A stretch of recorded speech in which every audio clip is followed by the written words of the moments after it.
débarquement de Normandie de mon appart. Chapitre 58. On ne va pas aller sur les plages du débarquement ni sur les sites du débarquement. On se fait ça où? On se fait ça ici, chez moi, dans mon appart. Où ça? En Normandie. Chapitre 58. Ça chauffe dangereusement en Normandie.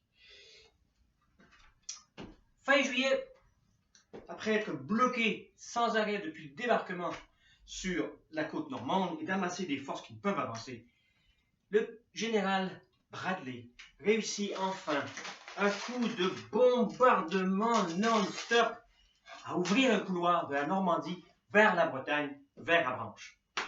Patton, le général Patton avec sa 3e armée, ses blindés, va s'engouffrer dans ce petit chemin, se rendre en Bretagne et prendre les Allemands à revers.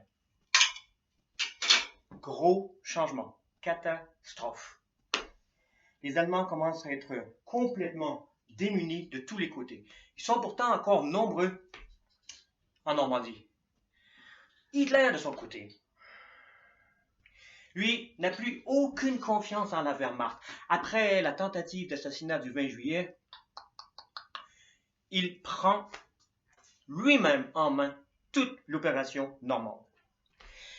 Au lieu d'un retrait stratégique pour faire barrière, il décide une percée, un coup d'éclat. Il décide que ce sera à Mortain. Donc, on y va, Mortain. Le problème, c'est que les Américains, les Alliés, sont au courant parce qu'ils connaissent les messages secrets des Allemands. Et ils se préparent. L'attaque à Mortain dure plusieurs jours, est impressionnante par sa force, mais est inefficace. Les hommes allemands qui ont fait cette attaque se retrouvent tout d'un coup pris de tous les flancs.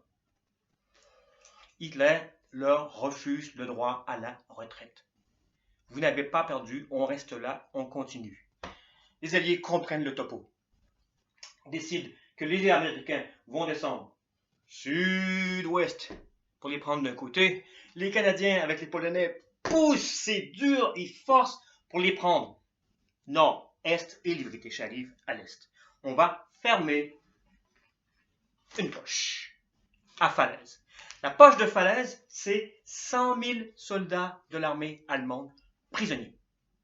Il y a une sortie, et jour et nuit, on tente de sortir. Le jour, on tente de sortir malgré les bombardements intensifs. Les Allemands n'ont aucun contrôle sur les bombardements. La nuit, on tente de ramper en secret. Beaucoup sortiront, beaucoup sont prisonniers. La poche de Falaise, les Allemands, leur équipement est principalement transporté par chevaux. Les chevaux meurent par milliers. L'odeur est insoutenable. C'est l'enfer. Et c'est proche de la fin. Les Allemands vont perdre au moins 6 000 hommes, 6 000 morts, 40 000 prisonniers, 5 000 véhicules. À Paris, l'insurrection commence déjà. Ça sent la fin dans la bataille de Normandie. Prochain chapitre. La fin. On va voir. Merci.